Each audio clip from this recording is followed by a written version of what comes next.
오늘 설교의 제목은 결단과 고백입니다. 결단과 고백. 본문은 엘리야 선지자와 관련된 아주 유명한 일화죠. 여호와 하나님의 선지자였던 엘리야, 그리고 바알의 선지자 450명과 아스라의 선지자 400명이 갈멜산에서 참된 신이 누구인지를 가려내기 위해 대결을 벌이는 사건이 본문에 기록되어 있는데요. 이 바알과 아세라는 구약 성경에 자주 그 이름이 등장하는 대표적인 우상들입니다. 이스라엘 백성들이 가나안 땅에 정착하기 이전부터 가나안 땅에 살고 있던 원주민들이 오래도록 숭배해 오던 남신과 여신이 이 바알과 아세라였죠. 바알은 천둥과 바람 그리고 비를 주관하는 신으로 여겨졌습니다. 이 농사가 주요 경제 형태였던 이 가나안 원주민들에게 있어서 날씨를 주관하는 신은 절대적인 존재일 수밖에 없었죠. 아무리 사람이 열심히 농사를 지어도 제때 비가 오지 않는다거나 또는 너무 이른 시기에 큰 비가 와버리면 그의 농사를 다 망쳐버리니까요.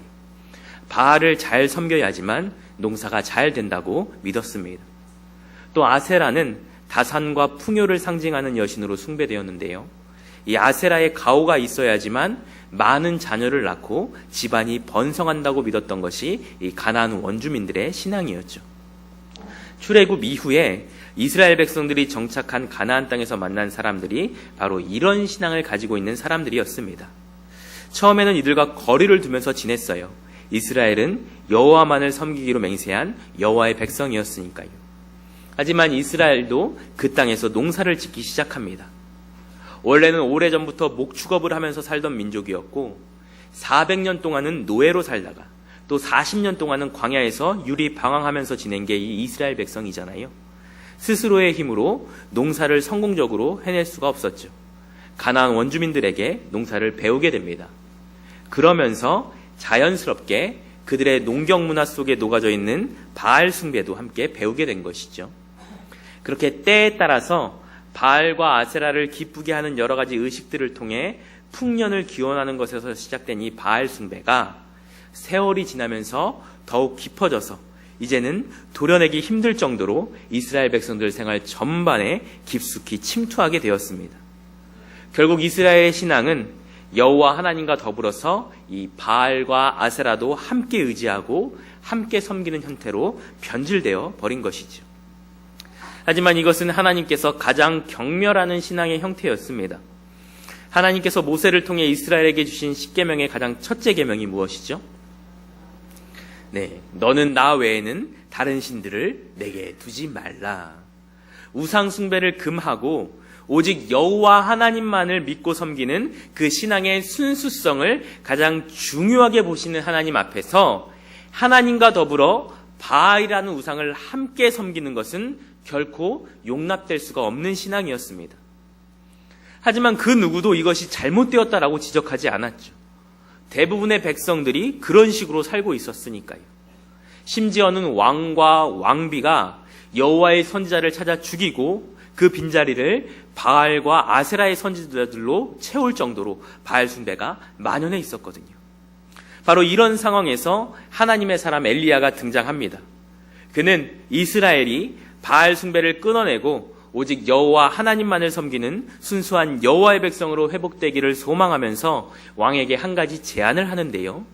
이 여호와와 바알 중에 누가 참신이고 누가 거짓신인지를 가려내자는 것이었죠. 그 방법은 이랬습니다. 바알의 선지자 450명과 아세라의 선지자 400명이 한 팀을 이루고 엘리야는 혼자 팀이 되어서 각자 제단을 만들어 놓고 그 위에 송아지를 올려놓은 후에 각자의 신에게 기도를 해서 이 제단 위에 불을 내려서 재물을 태워버리는 신을 진짜 신으로 인정하자는 것이었죠. 이 제안을 수락한 왕은 전국에 있는 바알과 아세라의 선지자들을 갈멜산으로 소집합니다. 이 소식을 들은 수많은 백성들 역시 갈멜산으로 모여들었죠. 드디어 진짜 신이 누구인지를 가려내는 이 세계의 대결이 시작되었습니다. 먼저는 바알과 아세라의 선지자들이 송아지 한 마리를 잡아서 토막을 내고 제단 위에 올려놓은 뒤에 그들의 신 바알을 부르며 불을 내려주기를 기도합니다. 아침부터 정오까지, 정오부터 저녁까지 종일토록 바알의 이름을 외치면서 불을 내려달라고 부르짖었지만 아무런 일도 일어나지 않았죠. 심지어 자기 몸에 상처를 내고 피를 뿌려가면서 바알을 부르지만 바알은 응답이 없었습니다. 당연하죠. 바알은 실제로 존재하는 신이 아니라 사람들이 만들어낸 허상이었으니까요. 그렇게 종일토록 춤을 추면서 바알을 부르던 이들이 지쳐 포기할 무렵에 엘리야가 제단으로 다가갑니다. 그리고는 제단 주변에 도랑을 파고 제물 위에 물을 계속해서 붓는 거예요. 그렇게 3번씩이나 물을 부어서 일반적인 불로는 절대로 태울 수 없는 상태를 만들어 놓았습니다. 그리고는 하나님께 기도하죠. 하나님, 이 백성들에게 여호와만이 참 하나님이심을 알게 하옵소서. 그러자 하늘에서 불이 떨어져 물에 흠뻑 젖은 송아지는 물론이고 제단과 돌과 흙까지 다 태워버리고서 도랑에 가득 차있던 물까지 완전히 증발시켜버립니다. 하늘에서 불이 떨어져서 이 모든 것을 태워버린 광경을 목격한 백성들은 여호와만이 참된 신이심을 확인하게 되고 거짓 신인 바알의 선지자들은 처형을 당하는 것이 오늘 본문의 내용인데요. 사실 이 사건에는 우리의 이목을 끄는 여러 가지 극적인 요소들이 많이 있습니다. 일개 선지자 한 사람이 왕에게 도발적인 제안을 한 것도 그렇고요. 또 바알과 아세라의 선지자 850명을 혼자서 상대하는 엘리야의 모습도 그렇고, 하늘에서 불이 떨어진 것도 그렇고, 물에 흠뻑 젖어 있던 그 제물과 제단이 통째로 불에 태워진 것도 그렇고, 수많은 바알의 선지자들이 한날에 처형된 것도 그렇죠. 하지만 오늘 우리가 가장 집중해서 보고자 하는 부분은 바로 이스라엘 백성들의 반응입니다. 백성들의 반응. 이 대결이 시작되기 바로 전에 엘리야는 갈멜산에 모여있던 이스라엘 백성들을 향해서 21절과 같이 말합니다. 너희들이 언제까지 여호와와 바알 사이에서 머뭇머뭇하겠느냐? 여호와가 하나님이라고 생각한다면 여호와만을 따르고 바알이 하나님이라고 생각한다면 바알을 따르라 라고. 처음에 말씀드렸듯이 이 당시에 이스라엘 백성들은 하나님도 섬기고 바알도 섬기는 이중적인 신앙생활을 해왔거든요. 출애굽의 역사가 있고 또 조상들로부터 들어온 광야 40년의 기적들이 있으니 여호와 하나님을 섬기지 않을 수는 없고, 또 바알이 농사에 필수적인 비를 주관한다고 하니까 바알도 섬기지 않을 수는 없고, 그러니 적당하게 좋은 게 좋은 거다라는 마음으로 자신의 필요에 따라서 때로는 하나님을 섬기기도 하고 때로는 바알을 섬기기도 하면서 살아온 것이죠. 엘리야는 그런 이스라엘에게 하나의 신만을 섬기도록 요구합니다. 너희가 하나님을 섬기려거든 제대로 하나님만을 섬겨라. 그리고 바알을 섬기려거든 바알만 섬겨라. 하나님은 바알 같은 우상과 겸하여 섬길 수 있는 분이 아니다. 하나님의 이름을 더 이상 욕되게 하지 말아라. 이러한 엘리야의 요구를 들었을 때 이스라엘 백성들은 당연히 바알을 버리고 여호와 하나님만을 따르기로 결단해야 했습니다. 지금까지의 잘못된 신앙생활을 회개하며 하나님만을 따르기로 결정해야 했죠. 하나님의 백성이었으니까요. 하지만 이 백성들 어떻게 반응하나요? 21절 말미에는 이렇게 기록되어 있습니다. 백성이 말 한마디도 대답하지 아니하는지라. 엘리야의 이 외침에 한마디 대답조차 하지를 않습니다. 서로 눈치만 보는 것이죠.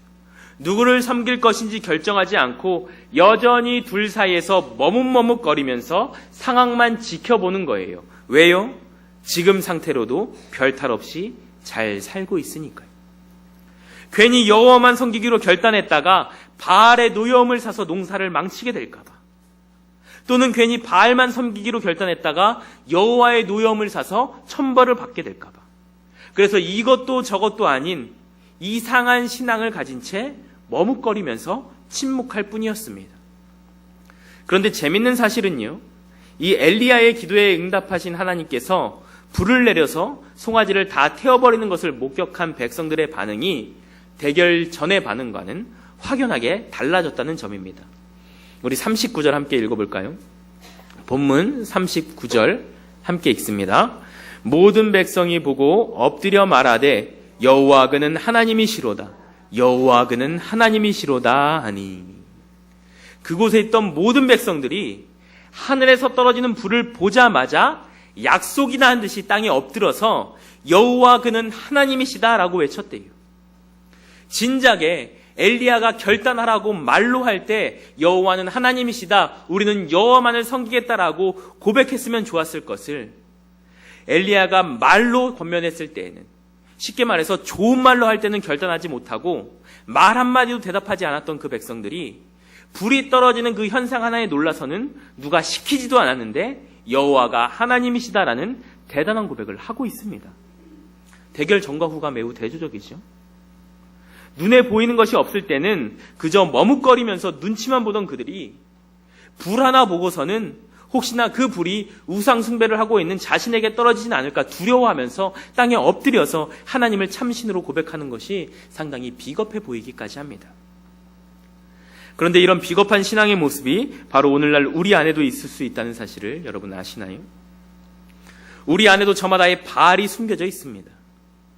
다른 종교를 가지고 다른 신을 섬기고 다른 신을 예배하고 있다는 것이 아니라 하나님의 자리를 차지하고서 나의 삶을 좌지우지하는 바알이 우리 안에 숨어 있다는 거예요. 그래서 때로는 하나님을 섬기기도 하지만 때로는 그 바알을 섬기기도 한다는 것이죠. 목사님 무슨 그런 큰일 날 소리를 하십니까? 내 안에 바알이 있다니요. 나는 그런 사람 아닙니다. 실제로 우리는 하나님과 더불어서 물질을 섬기기도 합니다. 하나님과 더불어서 나의 자녀를 섬기기도 합니다. 하나님과 더불어서 나의 욕심과 감정을 섬기기도 하고 하나님과 더불어서 나의 지식과 합리적 사고와 상식을 섬기기도 합니다. 그것들이 나의 바알이 되어버린 것이죠. 그래서 물질 때문에 하나님을 등지기도 하고 자녀 때문에 하나님의 법을 떠나기도 하고 내 욕심과 감정 때문에 하나님 보시기에 악한 일들도 행하며 나의 지식과 합리적 사고와 상식으로 이해되지 않으면 성경의 말씀도 의심하고 따르기를 거부하는 것이죠. 이런 상황에서는 그래도 된다. 원래 세상은 그렇게 유도리 있게 사는 거다. 신앙생활 적당히 하면 되는 거다. 돈 없이 살아봐라. 어떻게 살 수가 있겠느냐. 그렇게 살다가 내 자녀가 남들보다 뒤처지면 누가 책임질 거냐. 한 번뿐인 인생인데 적당히 즐기면서 남들처럼 사는 것이 뭐가 나쁘냐.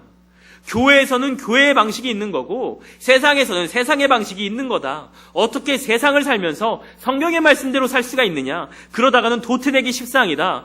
교회에 가서 내가 예배하고 헌금하면 됐지. 뭘 평일에까지 말씀에 매여서 사느냐. 왜 내 삶까지 하나님께 매여 있어야 하느냐. 아니요. 그것은 여호와만을 섬기는 하나님의 백성들이 살아가는 방식이 아닙니다. 세상과 하나님을 겸하여 섬기는 이중적인 신앙의 모습일 뿐입니다. 나의 만족을 위해서 하는, 내가 편리한 대로 하는, 나를 위한 나 중심의 신앙생활인 것이죠.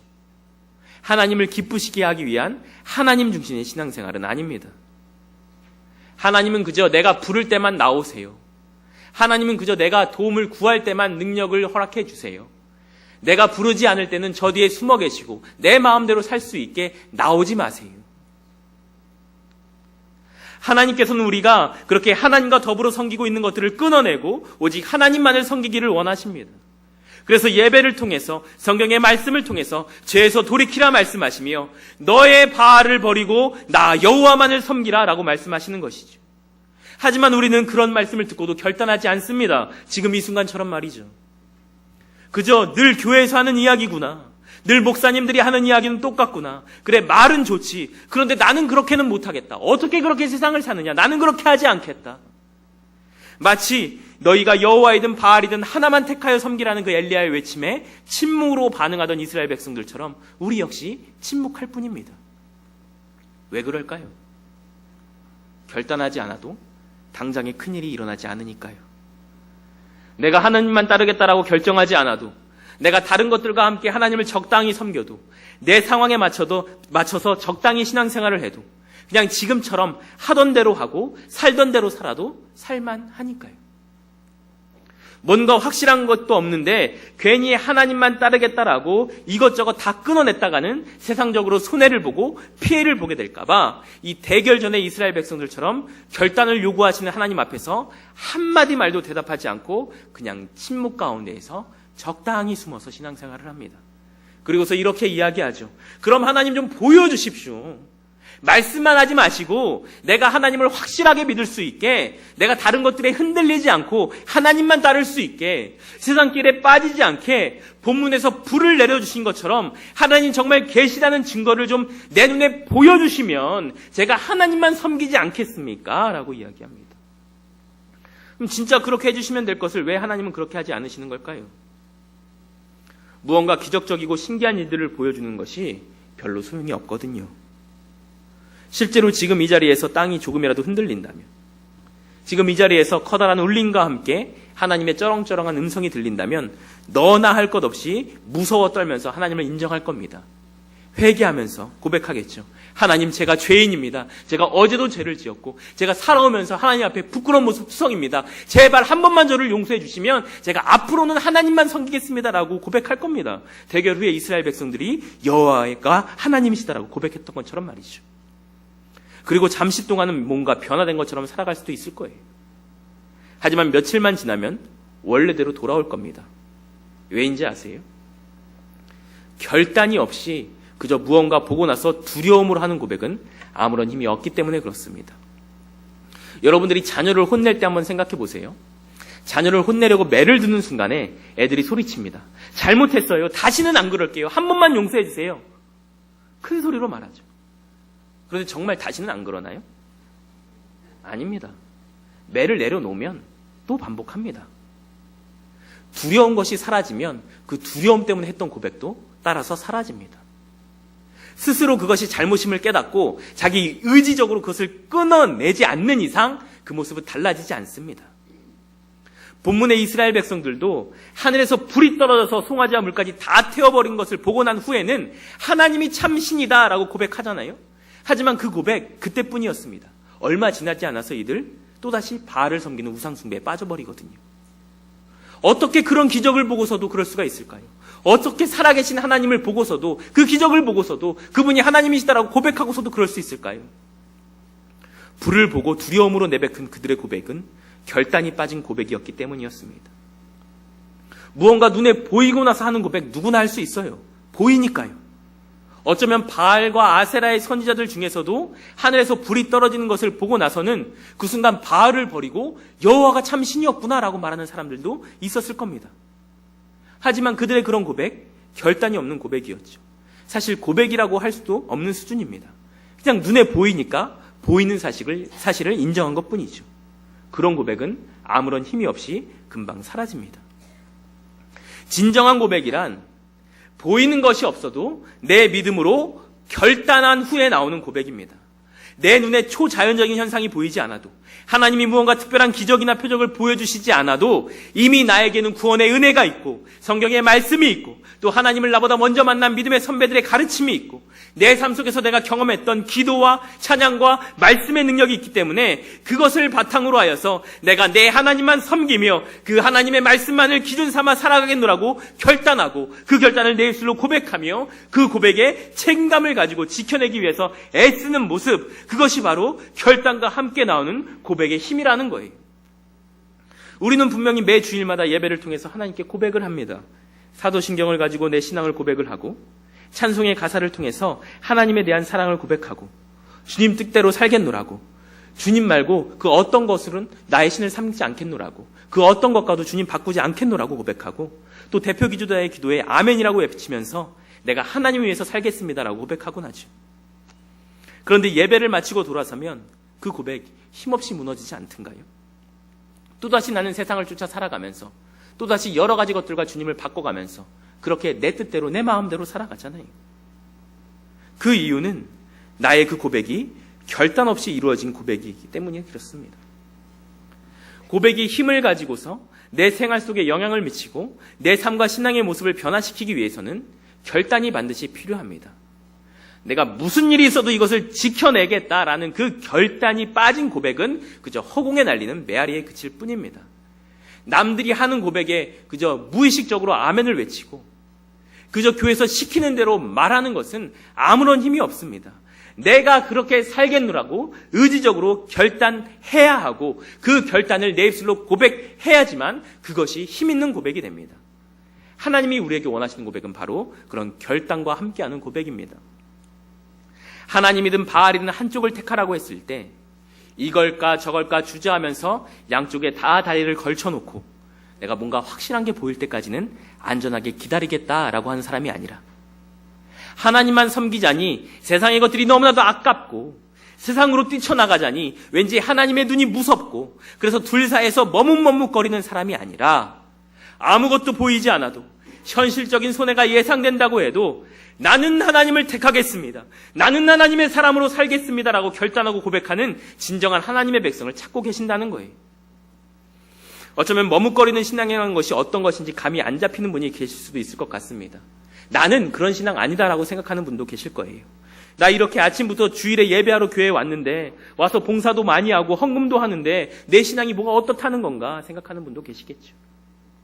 머뭇거리는 신앙, 쉽게 말하면 이런 상황들입니다. 내가 이러면 안 되는데, 내가 생각해도 이건 아닌 것 같은데, 내가 이러면 믿지 않는 사람들하고 다를 게 뭔가라는 생각이 드는 순간들 있으시죠?